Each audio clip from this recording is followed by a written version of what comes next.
नमस्कार, स्वागत है आपका जीबीएन 24 न्यूज में। मैं हूं आपके साथ में आस्था चौहान। आइए रुक करते हैं आज की खबरों की तरफ।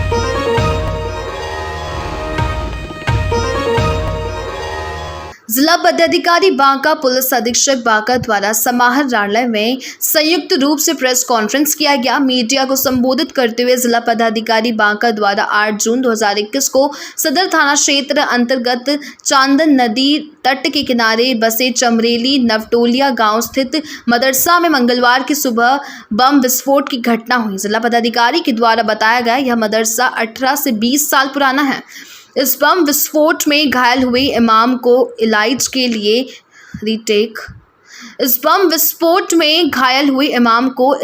लिए ले जाया गया, जहां उनकी मृत्यु हो गई। यह मदरसा बोर्ड में रजिस्टर्ड नहीं था। इस मदरसे में करीब 50 से 60 बच्चों को तालीम दी जाती थी। अभी यह मदरसा लॉकडाउन के कारण बंद था। पुलिस अधीक्षक बांका के द्वारा बताया गया कि 8 जून 2021 को सूचना मिली कि मदरसा में बम ब्लास्ट हुआ है। तत्काल इसका निरीक्षण किया गया। प्रथम दृष्टया ब्लास्ट के उपरांत पिलर के गिरने से छत गिर गया था। किसी को जख्मी होने या किसी तरह का हादसा होने की सामने घटना नहीं आई। केवल मदरसे के इमाम जख्मी हुए थे, जिनका इलाज के दौरान मौत हो गई।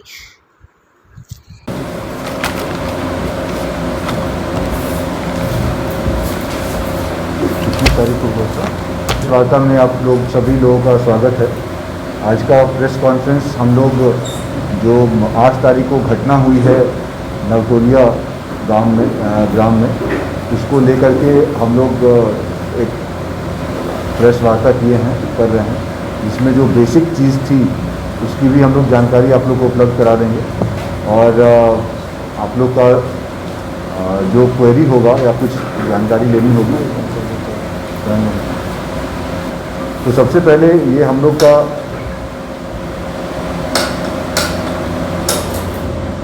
ये जो मदरसा था ये हम लोगों का नवटोलिया जो गांव है चांदन नदी के किनारे पुल पार करने के बाद वहाँ पे अवस्थित है।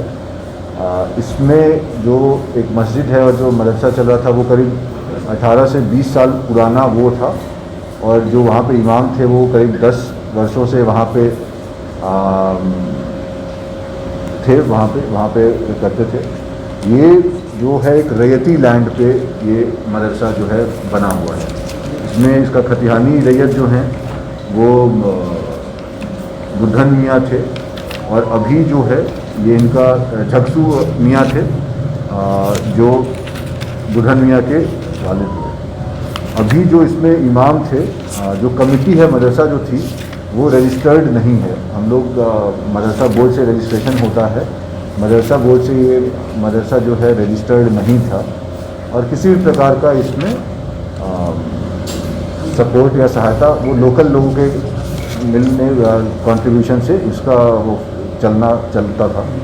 इसके संस्थापक जो थे मदरसा के मोहम्मद फारूक थे और जो सदस्य होते हैं वहाँ पे लोकल कमेटी के वो इद्रिस अंसारी थे और मोहम्मद अहमद हैं। तो ये लोग इसमें इन्वॉल्व थे। और इसके बाद जो है ये करीब रैयती लैंड का है, प्राइवेट स्कूल टाइप की चीज़ है, निबंधित भी नहीं थी। इसमें करीब 50 से 60 बच्चों की जो है सूचना हम लोगों के पास है जो उसमें तालीम करते थे। लेकिन अभी आप लोग सब जान रहे हैं लॉकडाउन के कारण ये बंद रहा था और इमाम साहब इसमें रहते थे। तो ये सब जो बेसिक प्रिलिमिनरी जो जानकारी थी वो है। इससे आगे जो इस पर अन्य डिफरेंट पहलुओं पे बात करने के लिए अब हम एसपी साहब से अनुरोध करेंगे कि ब्रीफ में आप लोग को एक बार बता दें ताकि जो भी अभी तक की वस्तुस्थिति है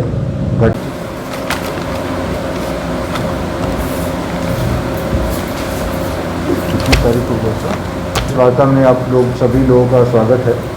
आज का प्रेस कॉन्फ्रेंस हम लोग जो 8 तारीख को घटना हुई है नवटोलिया ग्राम में उसको लेकर के हम लोग एक प्रेस वार्ता कर रहे हैं, जिसमें जो बेसिक चीज़ थी उसकी भी हम लोग जानकारी आप लोग को उपलब्ध करा देंगे। और आप लोग का जो क्वेरी होगा या कुछ जानकारी लेनी होगी तो सबसे पहले ये हम लोग का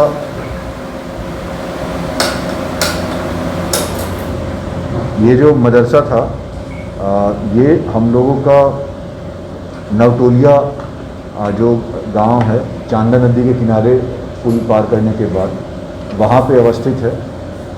इसमें जो एक मस्जिद है और जो मदरसा चल रहा था वो करीब 18 से 20 साल पुराना वो था, और जो वहाँ पे इमाम थे वो करीब 10 वर्षों से वहाँ पे थे, वहाँ पे करते थे। ये जो है एक रैयती लैंड पे ये मदरसा जो है बना हुआ है। इसमें इसका खतिहानी रैयत जो हैं वो बुद्धन मियाँ थे, और अभी जो है ये इनका झगसू मियाँ थे जो बुद्धन मियाँ के वालिद थे। अभी जो इसमें इमाम थे, जो कमेटी है मदरसा जो थी वो रजिस्टर्ड नहीं है। हम लोग मदरसा बोर्ड से रजिस्ट्रेशन होता है, मदरसा बोर्ड से ये मदरसा जो है रजिस्टर्ड नहीं था, और किसी भी प्रकार का इसमें सपोर्ट या सहायता वो लोकल लोगों के मिलने कंट्रीब्यूशन से इसका वो चलता था। इसके संस्थापक जो थे मदरसा के मोहम्मद फारूक थे, और जो सदस्य होते हैं वहाँ पे लोकल कमेटी के वो इद्रिस अंसारी थे और मोहम्मद अहमद हैं। तो ये लोग इसमें इन्वॉल्व थे। और इसके बाद जो है ये करीब रैयती लैंड का है, प्राइवेट स्कूल टाइप की चीज़ है, निबंधित भी नहीं थी। इसमें करीब 50 से 60 बच्चों की जो है सूचना हम लोगों के पास है जो उसमें तालीम करते थे। लेकिन अभी आप लोग सब जान रहे हैं लॉकडाउन के कारण ये बंद रहा था, और इमाम साहब इसमें रहते थे। तो ये सब जो बेसिक प्रिलिमिनरी जो जानकारी थी वो है। इससे आगे जो इस पर अन्य डिफरेंट पहलुओं पे बात करने के लिए अब हम एसपी साहब से अनुरोध करेंगे कि ब्रीफ में आप लोग को एक बार बता दें, ताकि जो भी अभी तक की वस्तु स्थिति है, घटनाक्रम है। थाना अंतर्गत नौटोलिया गांव है, जो थाना से लगभग 5 किलोमीटर दूर चांदा नदी की दूसरी ओर अवस्थित है। वहां से 8 तारीख को लगभग 8:35 बजे पुलिस को सूचना मिली कि मदरसा में ब्लास्ट हुआ। तुरंत हम लोग पहुंचे वहाँ घटनास्थल पर। घटनास्थल का तत्काल निरीक्षण किया गया। छत पूरी तरह से गिर गया था, जो प्रथम दृष्टया था वो छत गिरा। अभी जो मलबा दिख रहा है उस रूप में नहीं था। प्रिंट मीडिया में कई ऐसे फ़ोटोज़ आए थे जो कि सीधा छत गिरा हुआ था। हम लोगों ने तुरंत पहुंच कर उसकी जांच की। वहाँ कोई किसी का जख्मी होने या किसी का और किसी प्रकार का हादसा हम लोगों को नहीं दिखा। लेकिन ये जानकारी तत्क्षण हम लोगों को हुई कि उसमें रहने वाले इमाम जख्मी हुए। हम लोग उनका पता करना शुरू किए तो कहीं इलाजरत होने की जानकारी हम लोगों को मिली थी। हम लोग वहाँ पहुँचते तब तक ज्ञात हुआ कि उनकी मृत्यु हो चुकी है। वो इमाम, उनका नाम था अब्दुल मोबिन, जिनकी उम्र लगभग 33 वर्ष थी। वो झारखंड के देवघर के सारठ थाना क्षेत्र के रहने वाले थे। वर्ष 2010 से यहाँ वो मदरसा में थे। मदरसा में भी बच्चों को पढ़ाने का काम और मस्जिद में मौलाना का भी काम उनके द्वारा किया जा रहा था। हम लोगों ने उस कमरे का स्केच लिया है। जो ब्लास्ट हुआ है वो 2 पार्ट में था। एक पार्ट हॉल नुमा है जो मदरसा के रूप में था, आधा पार्ट जो गिरा है वो कमरा के रूप में था। अब ब्लास्ट कैसे हुआ ये एक महत्वपूर्ण है। ब्लास्ट का केंद्र बिंदु क्या है वो हम लोगों के जांच का विषय था। हम लोगों ने उसकी जांच की। आप सभी लोग पीओ विजिट कर चुके हैं, चूँकि 2 दिन हो चुका है। जो मुख्य दरवाज़ा उसका है, दरवाज़ा से जैसे ही हम लोग इंटर करते हैं तो दाहिने साइड में केंद्र बिंदु इस एक्सप्लोजन का, ये विस्फोट का केंद्र बिंदु वहाँ हम लोगों को पाया गया। क्योंकि इसके बाद हम लोगों ने तुरंत एफएसएल की टीम की मदद ली। एफएसएल की टीम भागलपुर से आई। उसने पूरी गहनता से, बड़ी सूक्ष्मता से उसकी जांच की। उस वक्त भी हम लोगों ने देखा। फिर हमारी एटीएस की टीम भी कल आई। उनकी भी बॉम्ब डिस्पोजल स्क्वाड अलग से बीडी टीम उनकी है, उसके भी ऑफिसर्स थे। हम सभी ने मिलकर उस घटनास्थल की जाँच की तो घटना विस्फोट का केंद्र वही पाया गया। अब इसमें दूसरा बिंदु है कि ये विस्फोटक क्या था। यद्यपि इसकी जांच के लिए एफएसएल ने केमिकल एनालिसिस के लिए उसका ले रखा है, हम लोग भेज दिए हैं, जांच रिपोर्ट आएगा। लेकिन जो प्रारंभिक तौर पर हम लोगों को वहाँ से साक्ष्य मिले हैं, वो साक्ष्य देशी बम के इंग्रेडिएंट हैं, जैसे जला हुआ सुतली, कंटेनर का पार्ट, कील, ऐसी कुछ चीज़ें हम लोगों को वहाँ से मिली हैं, जिससे इसकी पुष्टि होती है। कई तरह की बातें हम लोग देख रहे हैं कि चल रहा है कि आईईडी हो सकता है या है। अभी तक इस तरह का कोई भी साक्ष्य हमारे पास नहीं है उस घटनास्थल पर जिसको हम आईईडी कहें, क्योंकि आईईडी में बहुत सारी चीज़ें होती हैं। आप लोग बहुत विस्तार से कई लोग लिख रहे हैं, चल रहा है। आईईडी में पूरा उसका सर्किट होता है, उसका रिमोट होता है, उसकी बैटरी होती है, उसका तार होता है, बहुत सारी चीज़ें होती हैं जो कहीं से इन सब चीज़ों को हम लोग कहीं से कुछ नहीं मिला। इसलिए हम लोग बिल्कुल अभी इसको रूल आउट कर रहे हैं कि इस तरह का कोई आईईडी का एविडेंस हमारे पास नहीं है जिससे कि हम लोग कहें कि कोई ऐसी घटना है। हाँ, जो देशी बम का एविडेंस है वो पूरी तरह से हम लोग को मिला है, एटीएस की टीम को भी मिला है। बारूद कैसे ब्लास्ट किया ये जांच का विषय है, बारूद कितना था, बम कितने थे, ये जांच का विषय है, क्योंकि बम जिस कंटेनर में रखा हुआ था उसका भी हम लोगों ने एग्जिबिट के रूप में जब्त किया है, क्योंकि वो बम कंटेनर से फटा। एक कंटेनर वहाँ रखा हुआ था, उसी कंटेनर में वो बम था। संख्या जो भी हो सकता है, उसकी इंटेंसिटी क्या हुई, वो एक्सप्लोसिव कितना था, उस पर डिपेंड करता है। इसलिए हम लोग उसकी जांच कर रहे हैं और यही कारण है कि जब दीवार से सटा हुआ था तो सबसे ज़्यादा इम्पैक्ट उसी दीवार पर हुआ। उस दीवार गिरने से वो छत गिर गई, जो हम लोग देख रहे हैं कि ऐसा नहीं हुआ ब्लास्ट होने से पूरा छत उड़ गया, ऐसा नहीं हुआ है। ब्लास्ट से वो दीवार गिरी है और पूरा का पूरा छत बैठ गया नीचे एकदम स्ट्रेट। हम लोग आज जो देख रहे हैं टीवी पे या अन्य जगहों पर लग रहा है कि पूरा मलबा बन गया है। मलबा तो बनाया गया, हम लोग उसको जांच के क्रम में जो हटाए हैं उस क्रम में, इसलिए वो मलबा उस रूप में नहीं था। छत गिरा, मुख्य कारण उसका वही था। हम लोग पोस्टमार्टम रिपोर्ट भी इमाम साहब का आ गया है, उसका भी हम लोगों ने गहन अवलोकन किया है।